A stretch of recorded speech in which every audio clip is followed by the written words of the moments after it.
இப்போ வந்து பார்த்தீங்கன்னா, ரோமன் ரெயின்ஸ் இந்த சாம்பியன்ஷிப் வின் பண்ணுறதுக்கு எவ்வளோ பர்சன்டேஜ் வாய்ப்பு இருக்குது? ரோமன் ரெயின்ஸுக்கு இருக்கான்னு கேட்டிங்கன்னா இருக்குது. ரோமன் ரெயின்ஸுக்கு முக்காவாசி லெவலில் இருக்குது. ரோமன் ரெயின்ஸ் வெஸ்டர்மேனியா 42ல் சிஎம் பங்க் எதிர்த்து வேர்ல்ட் ஹெவிவெயிட் சாம்பியன்ஷிப் மேட்ச் மோத போகிறாரு. கண்டிப்பாக சாம்பியன்ஷிப் வின் பண்ணுறதுக்கு தான் அதிகபட்சமான வாய்ப்பு இருக்குது. ஏன்னா சிஎம் பங்க் இப்போ தான் ஒன்றும் சாம்பியன்ஷிப் வின் பண்ணல. சாம்பியன்ஷிப் வின் பண்ணி பல டிஃபனிங்கும் பண்ணிட்டாரு. தரமான சாம்பியனும் நிரூபிச்சிட்டாரு.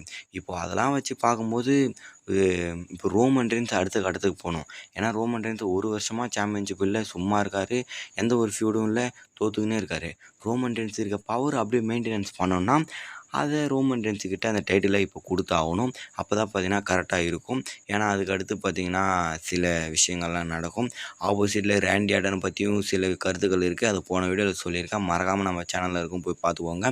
ஆனால் செகுமெண்ட்லாம் தாறுமாறாக கட் பண்ணியிருக்காங்க. சிஎம் பங்க் வந்து ரோமனை சொல்லியிருப்பார், நான் உன்னை புதைச்சிருவோம் உங்கள் அப்பா இருக்க இடத்துல. ரோமன் ரெயின்ஸ் சொல்லுவார், தலைவா உன்னை அடிச்சு துரத்தி உன்னை ரிட்டையர்மெண்ட் பண்ணுறன்ற மாதிரி டாப் மேட்சாக இருந்தது. இப்போ ஸ்டோரி பில்டப் தரமாக பண்ண ஆரம்பிச்சிட்டாங்க. இது இடையிலே பார்த்தீங்கன்னா பிராகு கதை தான் கொஞ்சம் மோசமாக போயிட்டுருக்கு. மற்றபடி ரேண்டி, ரோமன், பங்கு, இந்த மாதிரி ட்ரூ இவங்களதெல்லாம் பார்த்தீங்கன்னா வேறு லெவலில் போயிட்டுருக்கு. தரமான செய்கை ஒன்று இருக்குது. ரோமன் ரெயின்ஸ் தான் இதில் 99 சொல்கிற அளவுக்கு ஒரு 80% மேலே இருக்குது. ரோமன் ரெயின்ஸை இந்த WWE வேர்ல்டு ஹெவிவெயிட் சாம்பியன்ஷிப்பை வின் பண்ணுறதுக்கு. உங்களுடைய கருத்தை கமெண்ட் பண்ணுங்கள். யார் இதில் வின் பண்ணணுன்றதை மறக்காமல் கருத்தை கமெண்ட் பண்ணுங்கள். நெக்ஸ்ட் ஒரு தமிழ் செய்யலாம்.